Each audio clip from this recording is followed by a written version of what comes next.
Brought to you in association with Grendel Press.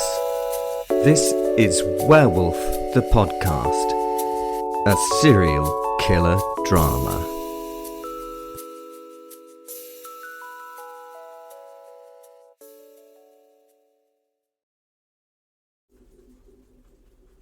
The Professor. Well, after the embarrassment of falling over in too much kit in the last episode, I have to really consider what I need for this bloody task. The issue that I have is that I like to be prepared for, a mission? A job? What do you want to call it? A task? A thingy, and I have no idea what we're walking into. No bloody idea at all. I've learnt over the years, no, that's not the case. Let's crank that up a notch.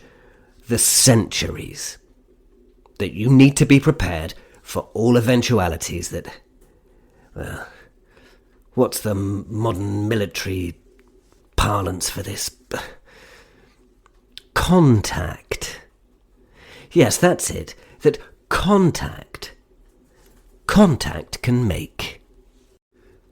Sadly, in this case, I have no idea what I'm going to contact on the other side of that blank magical portal that sits and sizzles in the air before me.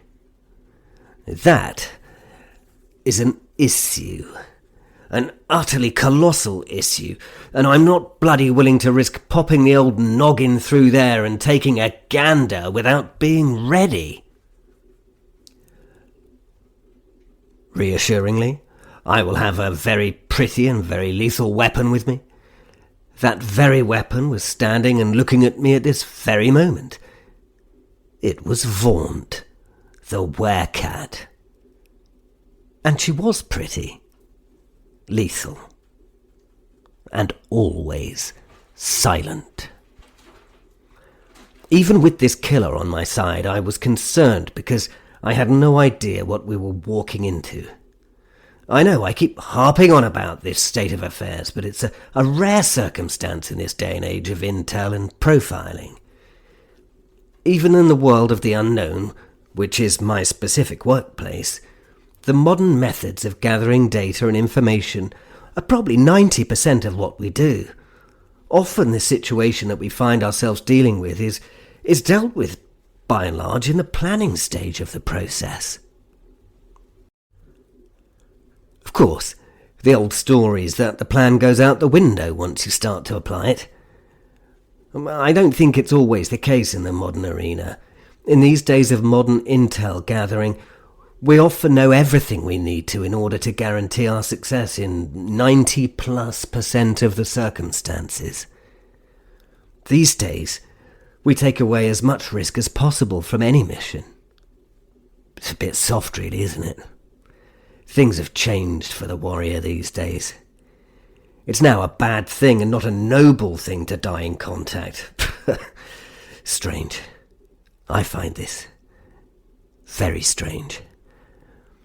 Honour and risk were why we fought in the past. It was the reason why we lived. I miss the past. Dealing with blood and horror on the field were the making of a man. Well, sorry. Perhaps I should say person. Well, what should I? It was men! It was men! Oh, and if you feel the urge to do so, please chastise me not for not being wokey-dokey doos. I do try to, but my generation of 12th century knights are just not really known for their wokedness. It's just not really us. The truth is the truth, which I can't deny.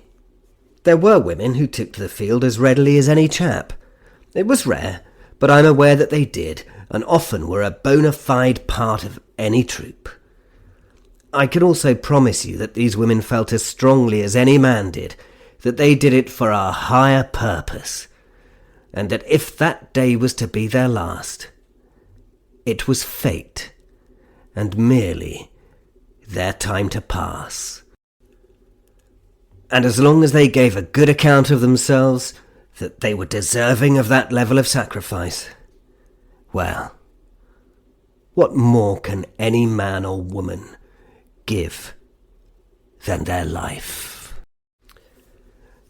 And when I think of my own case, I think of the wise words of a wise woman. Isn't it ironic? Don't you think? A little too ironic.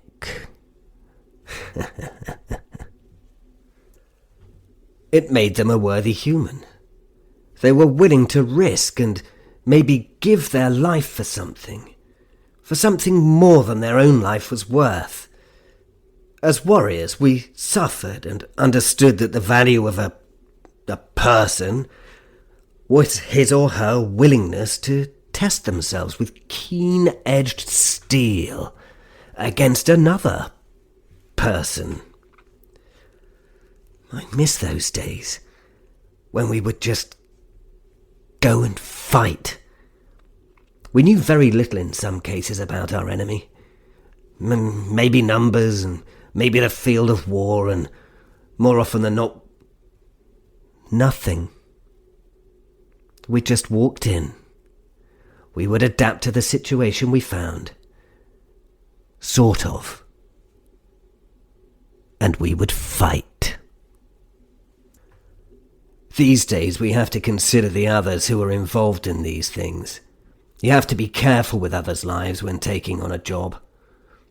In the past, if they were under your command, that was enough. They'd be willing to give all, everything. These days, if people die, you have to deal with the consequences of that. It really wasn't the same in my day. Really wasn't. Primarily for me, the fallout from that's a hell of a lot of paperwork, as I tend to be behind a mask of secrecy. But for those that have to deal with the public and the media, and the families, of course, of those who have died, I suppose, it can be heart-rending, and actually, career-ending. In recent years, we've much more to consider for our soldiers and agents. If they survive the contact, then we have to evaluate their mental health. We have to deal with a thing called PTSD. Post-traumatic stress disorder. Wow. I don't know if we had it in our day or not. Suppose we probably did. But speaking as a leader of men who went through very similar traumas, I can tell you for sure, those of us in leadership positions, we didn't give a shit. Actually, they probably don't today either. Sorry, not PC, I know, but I find it difficult to swallow as a man of the 12th century. My true sensibilities are still of that era. I suppose anyone who had their head screwed on right in those days had PTSD. And if they didn't, they must have been fucking mad. I need to get my head around this modern world, I know I do. But it seems to me that somebody should really expect to get a little fucked up mentally if they choose a job as a soldier. I'd actually worry if they didn't get PTSD. That brings you into the realm of the psychopath. Though I should say they're pretty useful in a bloody fight. The old psychopath, that is. I can understand getting PTSD in other spheres of work.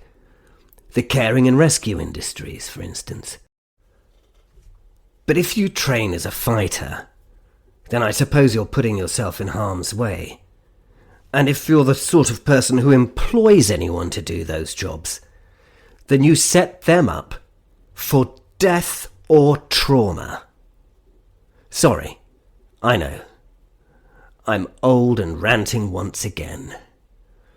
The treatment in my day for PTSD was to drink and give thanks to God, who would absolve us of any sins.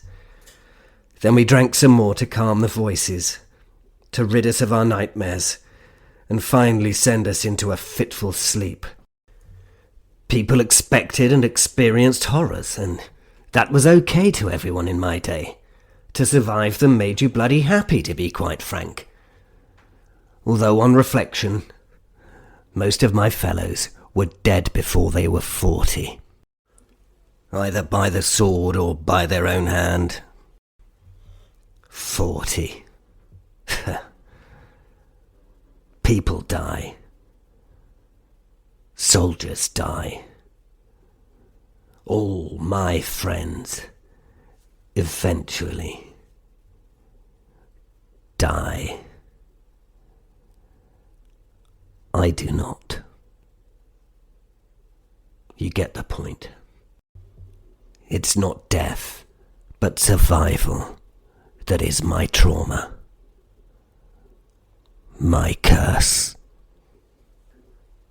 For an immortal being such as myself, being killed is just a bit sore. It's short-lived. Oh, short-lived. Sorry about the pun. What an utterly comical description of death. Many times I've been tapped on the shoulder by the Grim Reaper himself and told in resolute terms to fuck off back, Simon.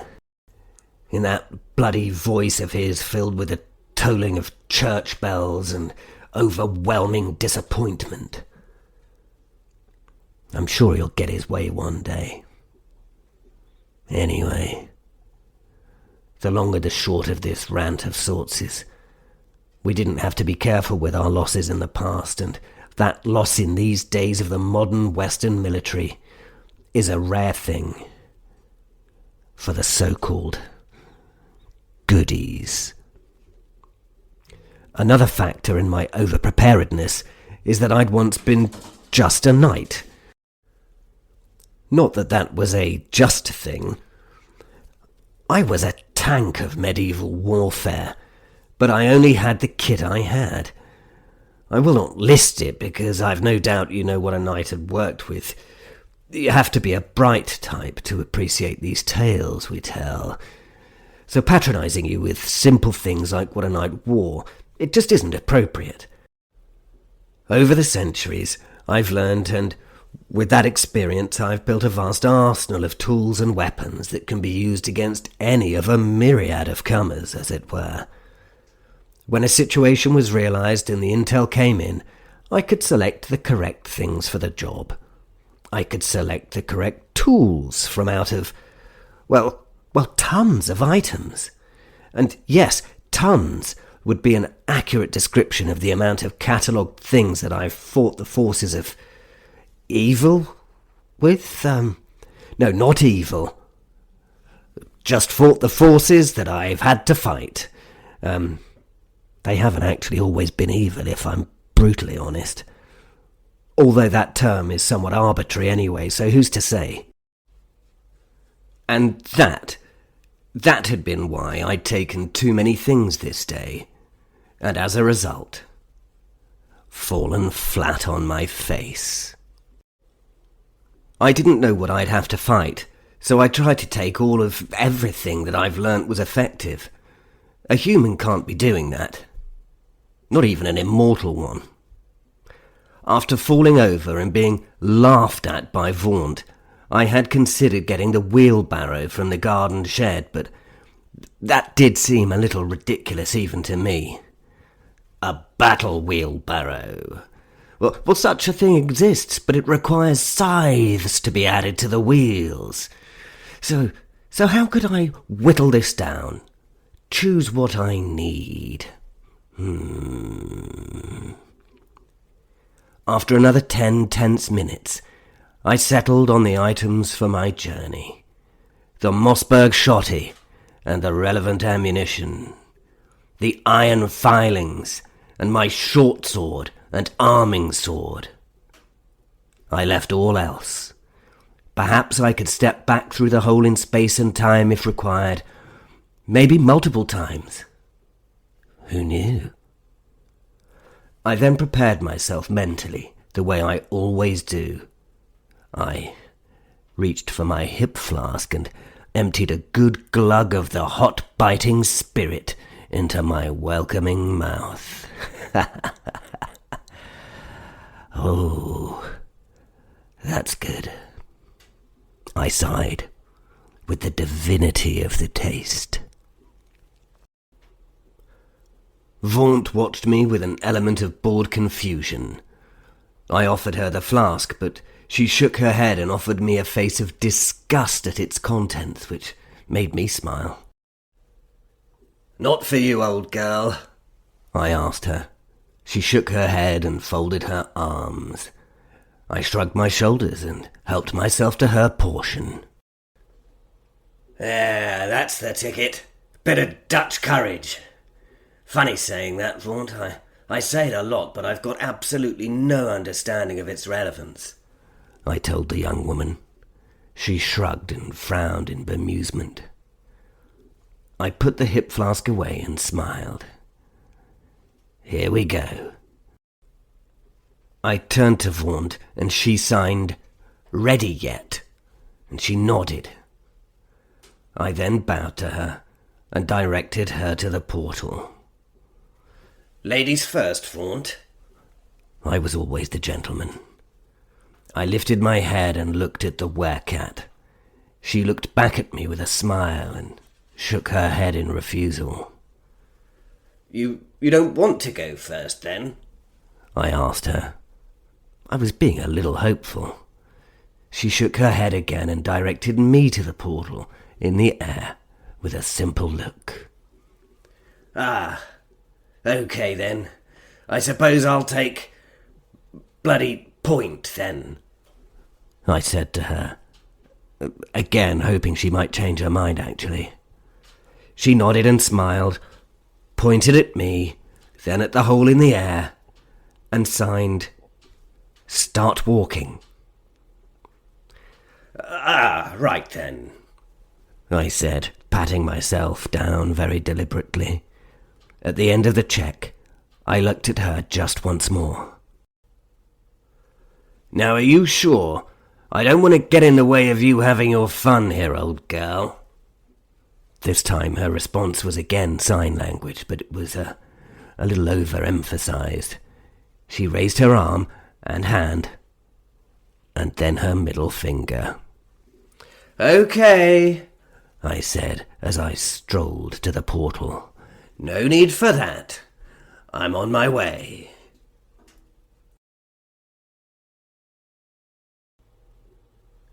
"I have a certain class, my dear."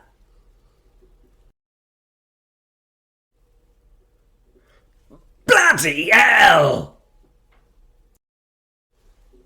"It's okay, old girl. I'm okay. I must have misstepped there or something. Fell over again. God, what a clumsy old bugger I am." Goodness me, this place is a little dismal. But I gather we're in a building in Faeton.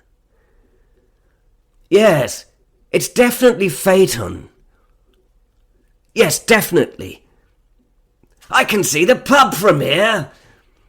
Come on, old girl. If we get our skates on and sort this hoo-ha out, we might make it in for last orders and a pickled egg.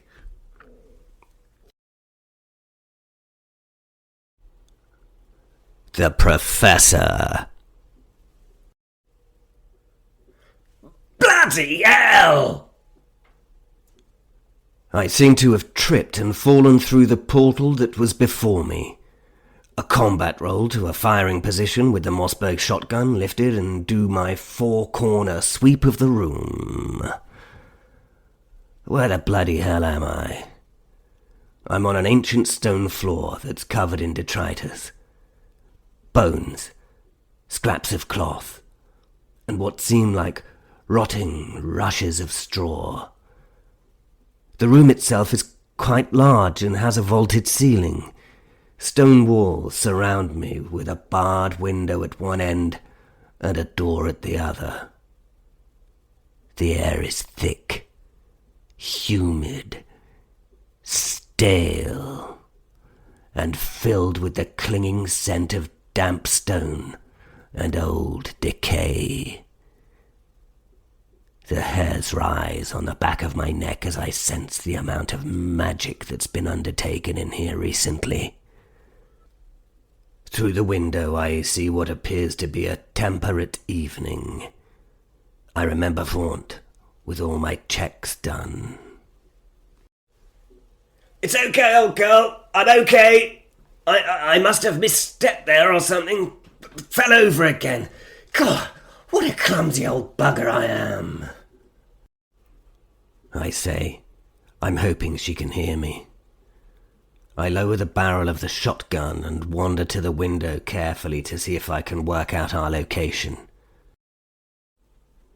I touch the windowsill, covered in the dead of a battle between spiders and flies. Yuck. Then I see, just outside the window, a mix of peculiar creatures wandering the streets of what would seem to be a small 1920s village. I recognize this place, I think. Goodness me, this place is a little dismal. But I gather we're in a building in Faeton. I called back in the hope that the werecat could hear. I noticed next to the window a pile of bones. Those were not human, and a mix of various things. That's not so reassuring, is it? Yes, it's definitely Faeton. Yes, definitely. I can see the pub from here. Come on, old girl. If we get our skates on and sort this hoo-ha out, we might make it in for last orders and a pickled egg. The werecat stepped through the portal. She was already hyper-aware, and I didn't want to disturb her while she was at work. Her senses were far better than mine, so allowing her to do her own sweep would be an outcome of quality. After the young woman did her thing, I looked at her. She nodded her approval, then signalled that there were two outside the door. I think modern sign language didn't have the signs for what those two things were, just that there were two. The door was a proper Eldrith thing. The wood was ancient and hard like stone. I rather liked it, actually. I went to the door and moved my left hand to the ring-like door handle. Vaughnt stepped in between me and the door and shook her head, gently pushing me back, as 6-inch claws extended smoothly from her fingers. She nodded at me with a big smile, gripped the iron ring, and leapt through. I waited a moment, heard the kerfuffle of conflict outside the door, and ran through to give her some aid, raising the barrel of the Mossberg as I passed through the door. What I beheld was utterly bewildering. There were 3 fighting Vaunts. I pointed the shotgun at them and tried to work out who was who, but it was utterly impossible to tell. Each woman seemed to be fighting each woman evenly. Oh bloody hell. Changelings. One body was thrown across the room. They should have ended up in a heap against the floor, but instead, after doing some complicated gymnastics in the air, she landed gently on her feet, her back touching the wall. That Vaunt looked at me with pleading eyes. "Shoot them," she said, pointing at the 2 continuing combatants. I looked her in the eye and smiled. I lifted the Mossberg, pointed it at her head, and I fired. That head was liquidized by the shot and iron filings. That sprayed a patch of brain and bone on the far wall. I was right. It was a changeling, the remains of which formed a dark puddle on the floor. That was a fundamental mistake right there, I told it. Vaughnt doesn't talk. At the sound of the gunshot, the two other fighters separated. They were very equally matched. Well, I suppose that's bloody obvious. I mean, they were the exact same thing after all. They were now staring at each other in a way that only cats can, and tried to catch their breath. They seemed to pay me no attention as they circled one another, hissing and posturing like little moggies, looking for an opening, looking to intimidate each other. I lifted the shotgun, choosing the Vaughnt to my right. It just felt up. Then I shrugged, switched the aim to the other young woman and fired. Again, the blast blew Vaughnt off her feet, and she landed on the ground where she, thankfully, dissolved into a black, oil-like puddle of ooze. I turned to the remaining Vaughnt, who was now somewhat animated with her body language. You could say she was shouting in sign. "How did you know?" she asked at idiosyncratically high speed in BSL. I shrugged my shoulders. "Well, I didn't," I honestly told her. She gave me more sign language about her feelings about this. She really wasn't very happy. I could tell by the amount of single and double-fingered gestures. "Calm down, girl. Come on, calm down," I told her. It took a while, but she managed to get herself under control.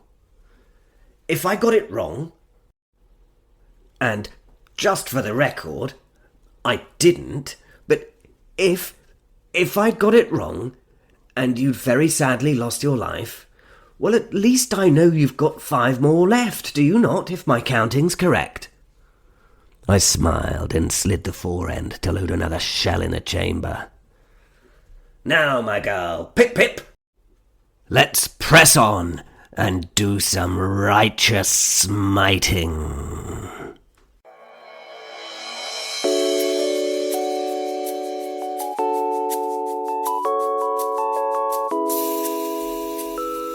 Brought to you in association with Grendel Press. This is Werewolf the Podcast, a serial killer drama.